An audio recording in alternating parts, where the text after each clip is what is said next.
For our next exercises, we will cover the figures which will involve the array function. So we're first going to model this. Let's add a line.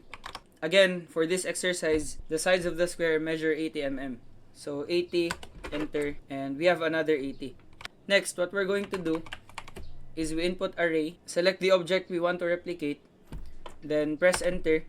Let's choose path, and this will be the path where we want to distribute this horizontal line. So click on this, then press M, enter for the method, type D to divide, then type I to enter the number of items, and we check how many horizontal lines we have. So we have 1, 2, 3, 4, 5 at the center, 6, 7, 8, 9. So we input 9, then press enter. Then make sure associative is unchecked so that we can trim this later.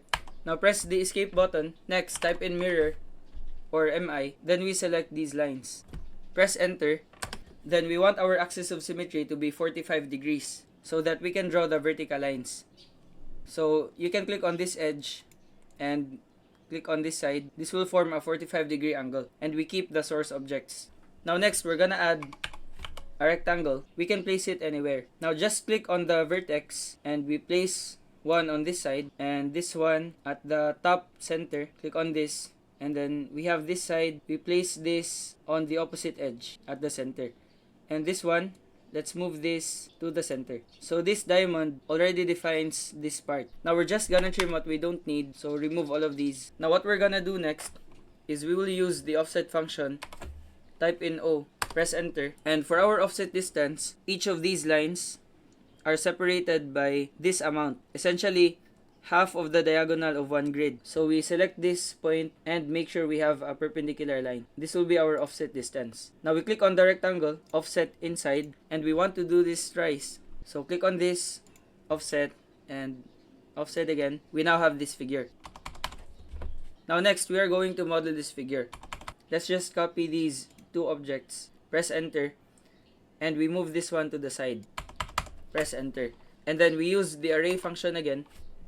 Array, select this object, press enter, path, select this object, M for method, D for divide, I for number of items, and we have, let's check how many horizontal lines we have. So 1, 2, 3, 4, 5, 6, 7, 8. We have 8 horizontal lines. So input 8, press enter, and then we mirror these lines with a 45-degree angle of symmetry.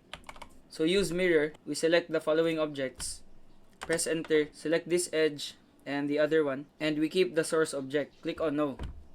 Now since we have our mesh, we will just trim the parts we don't need.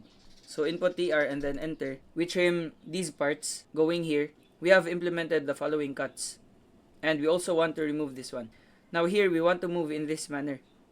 So we go from here and then we cut the whole thing and also remove these two lines. Next, we're gonna focus on this part. We start removing this line, this one right here, and we pass the following lines. We have to leave this out, and we want to remove the two lines here. So trim these parts, and also this part right here. We have this one, and we want to follow this direction, like so, and also remove this one, and the two lines at the top.